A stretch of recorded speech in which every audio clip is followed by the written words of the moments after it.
वेणु classes में आपका स्वागत है। मैं आपको क्लास 9th के एनसीईआरटी पैटर्न के अनुसार एनसीईआरटी बुक के अनुसार जो है पढ़ाने जा रही हूँ। देखिए हमारा पहला जो अध्याय है वो क्या है? जीवन की मौलिक इकाई कोशिका। क्या है? तो जीवन की मौलिक इकाई कोशिका। इसको इंग्लिश में कहते हैं the fundamental unit of life, और कोशिका को इंग्लिश में सेल कहते हैं। ठीक है, उसके बाद देखिए क्या कह रहा है। पहला हमारा पॉइंट है कोशिका चैप्टर है, इसलिए हम सबसे पहले कोशिका के बारे में जानेंगे। पहला हमारा चैप्टर है कोशिका, और कोशिका के बारे में सबसे पहले जानना जरूरी है। तो कोशिका को हम इंग्लिश में सेल या साइटो कहते हैं। क्या कहते हैं? सेल या साइटो कहते हैं। इसमें देखिए पहला पॉइंट हमारा क्या है? कोशिका निर्जीव यानी निर्जीव कोशिका का पता सर्वप्रथम रॉबर्ट हुक, अंग्रेजी प्राकृतिक दार्शनिक थे ये, ने 1665 ईस्वी में लगाया था। यानी कोशिका का जो है खोज कौन किए थे? तो हम कहेंगे रॉबर्ट हुक किए थे। और रॉबर्ट हुक थे क्या? तो एक अंग्रेजी प्राकृतिक दार्शनिक थे। ठीक है, और कितने में खोज किए थे? तो 1665 में किए थे। और कोशिका कैसी थी? तो कोशिका जो है निर्जीव थी। इसके बाद देखिए अगला पॉइंट क्या कर रहा है? रॉबर्ट हुक ने अनगढ़ सूक्ष्मदर्शी, या अनगढ़ मतलब सूक्ष्मदर्शी को रूप नहीं दिया गया था, यानी जिस तरह से आज हम लोग सूक्ष्मदर्शी देखते हैं वो उस तरह से नहीं बना था। सूक्ष्मदर्शी को इंग्लिश में माइक्रोस्कोप कहते हैं, की सहायता से कॉर्क की पतली काट में निर्जीव कोशिका को देखे थे। तो रॉबर्ट हुक जो है सबसे पहले अनगढ़ सूक्ष्मदर्शी यानी माइक्रोस्कोप से कॉर्क की पतली काट में निर्जीव कोशिका को देखे थे। कॉर्क का अर्थ क्या होता है? ठीक है, ये पहले जानेंगे हम लोग कि कॉर्क का अर्थ होगा क्या। इसमें कह रहा है ना कॉर्क की पतली काट, तो हम लोग को ये जानना जरूरी है। तो देखिए हमको क्या देखना था, हम लोग को जानना था कि कॉर्क की पतली काट किसको कहेंगे, कॉर्क की पतली काट किसको कहेंगे। तो यहाँ देखिए ब्रैकेट में हम लिखते हैं कॉर्क एक प्रकार की क्या है? पदार्थ है, एक प्रकार का पदार्थ है जो वृक्ष की छाल से प्राप्त होता है। यानी कॉर्क जो है क्या है? एक पदार्थ है। कहाँ से प्राप्त होता है? तो वृक्ष की छाल से, यानी वृक्ष का जो सबसे ऊपरी परत होता है जो रूखा सा होता है उससे प्राप्त होता है। अब देखिए अगला क्या है? सेल। अगला पॉइंट क्या कह रहा है? सेल कोशिका एक लैटिन शब्द है जिसको साइटो भी लिखा जाता है। इसका अर्थ होता है छोटा कमरा। ठीक है, यानी सेल यानी कोशिका जो है वो क्या लैटिन शब्द से निकला हुआ है, और लैटिन भाषा में उसको क्या कहते थे? साइटो कहते हैं, जिसका अर्थ होता है एक छोटा कमरा। ठीक है, छोटा कमरा क्यों कहा गया? छोटा कमरा इसको इसलिए कहा गया है ताकि ये शरीर में क्या होता है, एक छोटे से कमरे जैसा है जिसमें कुछ जो है उसके अंगक यानी अंग भी पाए जाते हैं, यानी उसमें कुछ सामग्री भी पाया जाता है। जैसे कमरे में कुछ सामग्री हुआ करता है ना, उसी तरह से। अब देखिए अगला पॉइंट क्या कह रहा है? जीवित कोशिका की खोज तालाब के जल में सूक्ष्मदर्शी की सहायता से 1674 में ल्यूवेनहॉक ने, किसने? ल्यूवेनहॉक ने किया था। यानी अगर क्वेश्चन आपसे पूछा जाए कि जैसे तो हम नॉर्मल पूछा जाता है कि कोशिका खोज किसने किया? तो रॉबर्ट हुक। लेकिन अगर पूछ दिया जाए कि जीवित कोशिका का सर्वप्रथम खोज कौन किए थे? तो ल्यूवेनहॉक किए थे। कितने में? तो 1674 में। कितने में? 1674 में ल्यूवेनहॉक जो है जीवित कोशिका का खोज किया था। और कोशिका उनको कहाँ दिखाई दिया था? तो तालाब के जल में। ठीक है, उसके बाद अगला पॉइंट देखते हैं क्या कह रहा है? किसी वस्तु के आकार का प्रभाव कोशिका के आकार पर नहीं पड़ता है। मतलब कहने का अर्थ है कि अब मान लीजिए हाथी इस शरीर से कितना बड़ा होता है, तो क्या उसके अंदर की कोशिकाएं बहुत बड़ी बड़ी होंगी? नहीं, ऐसा नहीं है। उस खरगोश के शरीर की भी कोशिकाएं छोटी छोटी होंगी, और हाथी चाहे वो कितना भी बड़ा है आकार में, फिर भी उसकी कोशिकाएं जो है क्या होंगी? छोटी ही होंगी। इसीलिए कोशिका का मतलब किसी जीव के आकार का प्रभाव कोशिका पर नहीं पड़ता है। जैसे में देखिए, जैसे में हम यहाँ दिए हुए हैं, प्याज की झिल्ली की कोशिका हमेशा समान आकार की ही होती है। प्याज की झिल्ली, जब हम लोग प्याज छिलते तो उसके ऊपर जो है एक ट्रांसपेरेंट पेपर की तरह हाथ में लग जाता है ना, जिससे आर पार दिखता है, उसी को प्याज की झिल्ली कहते हैं। चाहे प्याज का आकार बड़ा हो या छोटा हो, मतलब कह रहा है कि प्याज की झिल्ली की कोशिका हमेशा क्या हो? समान आकार की होती है। अगर प्याज छोटा है फिर भी कोशिका उतने ही आकार की होगी, और प्याज बड़ा हो फिर भी कोशिकाएं उसकी उतने ही आकार की होंगी।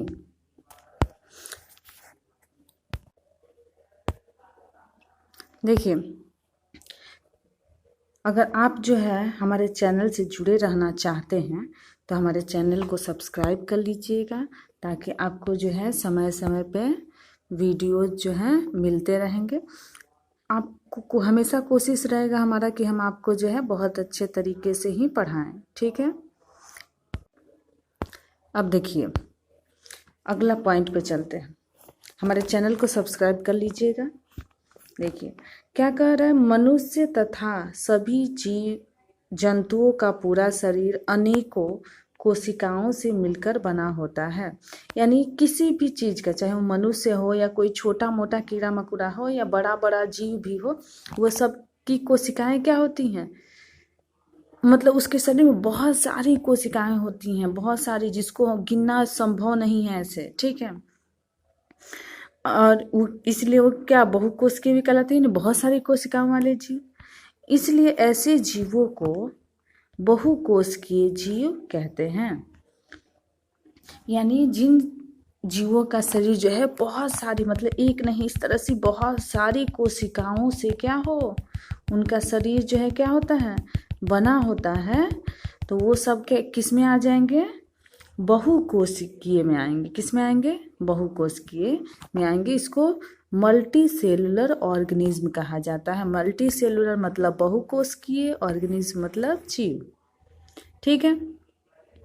अब देखिए, एक मेन पॉइंट इससे जुड़ा हुआ था जो हम यहाँ ब्रैकेट में करके लिख दिए। क्या कर रहा है? वैसे जीव जिनका पूरा शरीर अनेकों या बहुत सी कोशिकाओं से मिलने से बनना है, और बिना सूक्ष्मदर्शी के भी उस जीव को देख सकते हैं, उसको हम क्या कहेंगे? बहुकोशिकीय कहेंगे। जैसे देखिए कि जिस जीव को हम अपने आँख से देख सकते हैं, बिना सूक्ष्मदर्शी से देखने का अर्थ है कि हम नॉर्मल आँख से अपने देख सकते हैं, वो सभी जीव जो हैं क्या होंगे? बहुकोशिकीय होंगे। एक लाइन में आप इस तरह से याद कर सकते हैं। अब देखिए अगला पॉइंट देखते हैं। अगला पॉइंट में है हमारा, कुछ जीवों का शरीर एक ही कोशिका का बना होता है। जैसे अभी ऊपर में हम लोग क्या पढ़े थे कि शरीर जो है, पूरा शरीर, मतलब मान लेते हैं कि ये एक क्या इंसान है, इसके हाथ पैर है ना, तो इसका जो शरीर होगा ये क्या होंगे? बहुत सारी कोशिकाएं होंगी, इसमें बहुत सारी कोशिकाओं से बना होगा। लेकिन कुछ ऐसे जीव हैं जिनका पूरा शरीर ही क्या होता है? सिर्फ एक ही कोशिका का बना हुआ होता है, यानी ये एक कोशिका हुआ का बना होता है। तो वैसे जीव को हम क्या कहते हैं? एक कोशिकीय जीव कहते हैं। और इंग्लिश में से यूनिसेलुलर, यूनिसेलुलर मतलब एक कोशिकीय, ऑर्गेनिज्म मतलब होता है जीव। उसके बाद देखिए क्या कर रहा है, जैसे जैसे में क्या होगा? अमीबा आ जाएगा। उसके अंदर क्या है? क्लेमाइडोमोनास आ जाएगा। अमीबा को यहाँ इंग्लिश में लिख दिए हुए हैं, और क्लेमाइडोमोनास भी यहाँ इंग्लिश में लिख दिए हुए। कुछ कुछ आप लोग को इंग्लिश जानना भी जरूरी होता है, क्योंकि अभी जो है आप हिंदी मीडियम पढ़ रहे हैं, आगे चल के जो है साइंस ज़्यादातर इंग्लिश में पढ़ना पड़ जाता है, ठीक है। इसलिए अभी से ध्यान दीजिए इन सब चीज़ों पे। अब देखिए हम लोग पढ़े थे क्या,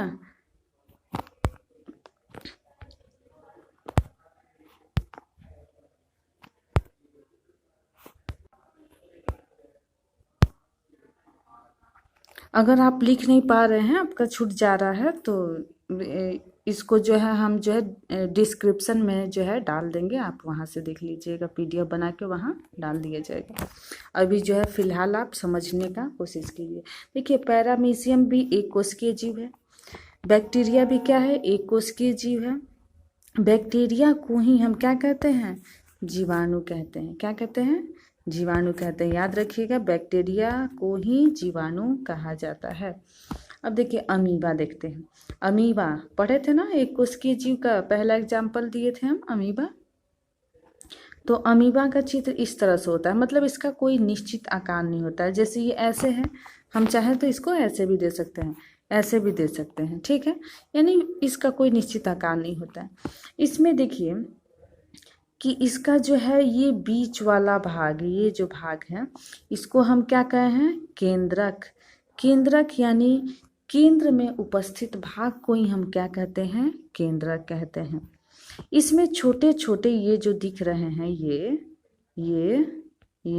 ठीक है, इस तरह से ये दिख रहे हैं, ये सभी जो है उसके भोजन रसधानी है। यानी कहीं से भी जो भोजन वो क्या करता है, ये जो है अपने कूटपाद द्वारा, यानी इसके द्वारा ये जो दोनों सिराएं हैं, ये और ये जो है, ये बड़ी हो जाती हैं। बड़ी होने के बाद मतलब इस सिरा को ही हम क्या कहते हैं, कूटपाद कहते हैं। बड़ी होने के बाद ये क्या करती हैं, अगर मान के चलिए कि भोजन यहाँ है तो यहाँ तक ये बड़ी होकर चली जाएंगी और इसको अपने अंदर ले लेंगी।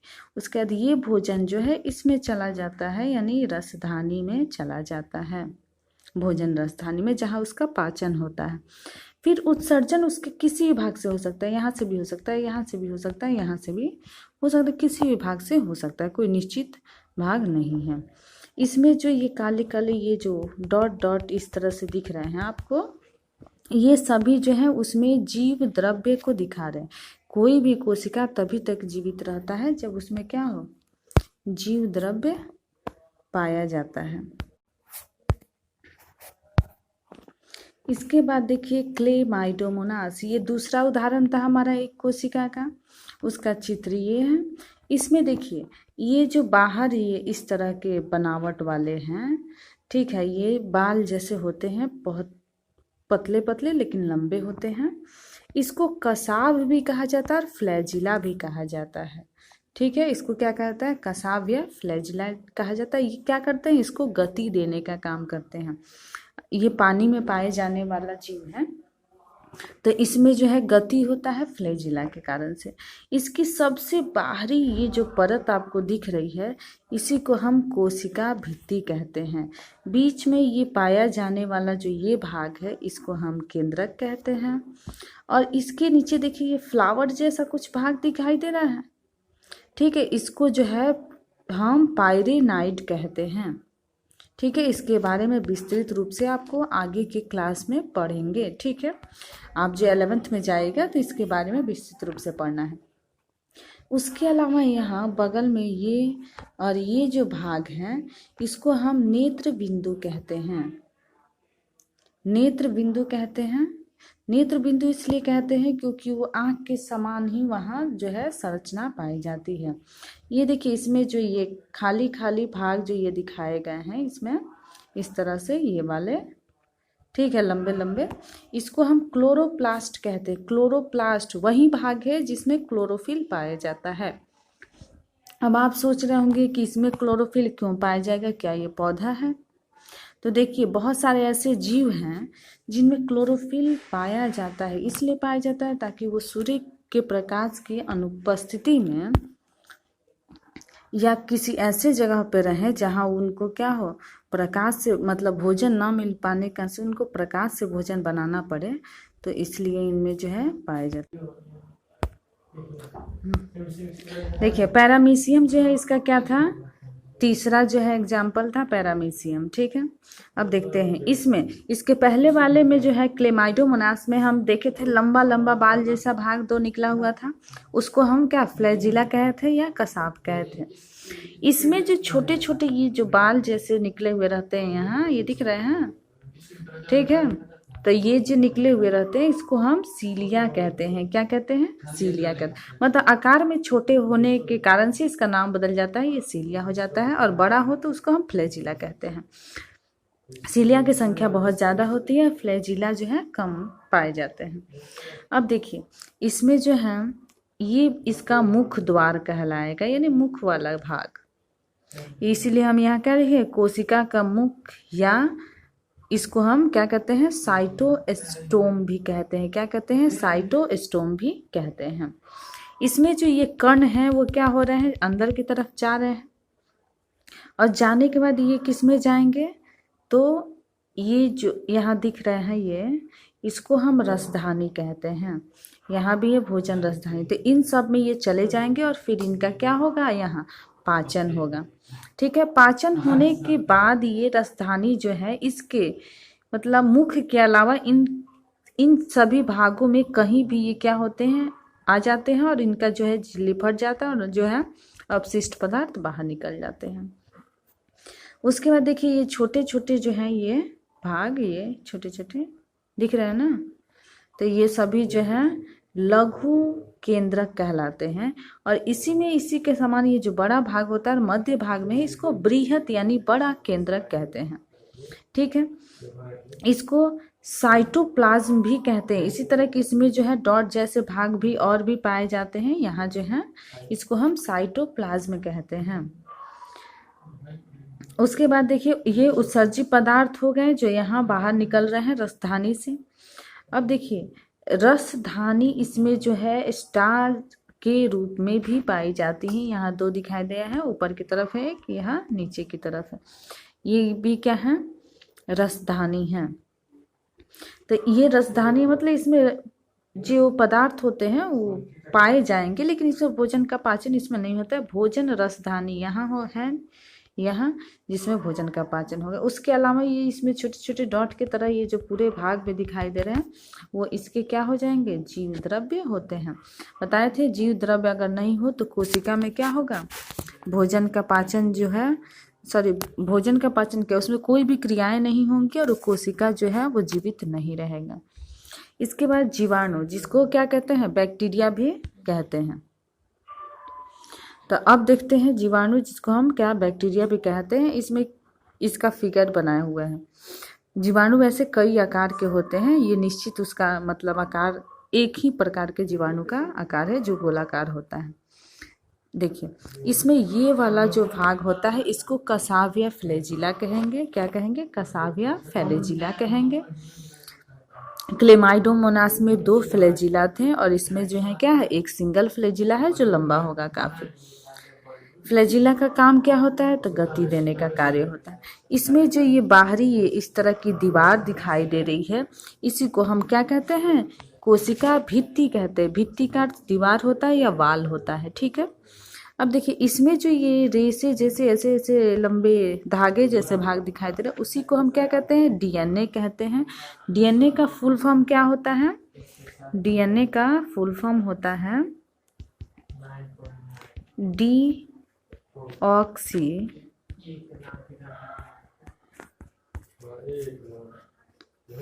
Nucleic acid. न्यूक्लिक लिख लीजिएगा, एसिड या अम्ल। ठीक है, अब देखिए इसमें जो डीएनए देख लिए हम, उसके बाद कोशिका झिल्ली। कोशिका झिल्ली किसको कहते हैं? तो ये अंदर वाले जो भाग हैं ये इसका झिल्ली होता है, कोशिका झिल्ली। ठीक है, इसमें जो ये बाल जैसे ये निकले हुए दिखाई दे रहे हैं इसको हम फिम्ब्री कहते हैं। इसको हम फिम्ब्री कहते हैं। ये भी इसको गति देने में मदद करता है। इसमें जो है ये डॉट डॉट जैसे भाग पाए जाते हैं, इसको राइबोसोम कहते हैं। राइबोसोम जो है वो क्या होता है? किसी भी जीव में प्रोटीन जो है संश्लेषित करने यानी बनाने का कार्य करता है।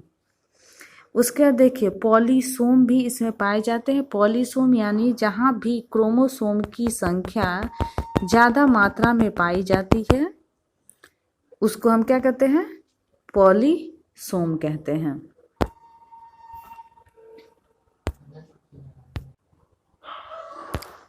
ये फर्स्ट क्लास था, आज के लिए इतना ही। अगले वीडियो में हम इससे आगे आपको कोशिका के बारे में ही पढ़ाएंगे। उसके बाद हम लोग को जो है आगे पढ़ना है। ये देखिए यहाँ तक हम आज पढ़ चुके हैं, इसके आगे हम लोग ये सब पढ़ेंगे, यानी उत्तक मतलब उत्तक किस तरह से बनता है, अंग का निर्माण कैसे होता है, कोशिकाएं किस किस प्रकार की होती हैं, कोशिका के अंग कौन कौन से हैं, और उन सब के बारे में भी हम क्या करेंगे, अच्छे तरीके से पढ़ेंगे। ठीक है, अगर हमारा वीडियो आपको अच्छा लगे तो हमारे चैनल को सब्सक्राइब कीजिए, लाइक कीजिए और कमेंट करना भी मत भूलिएगा।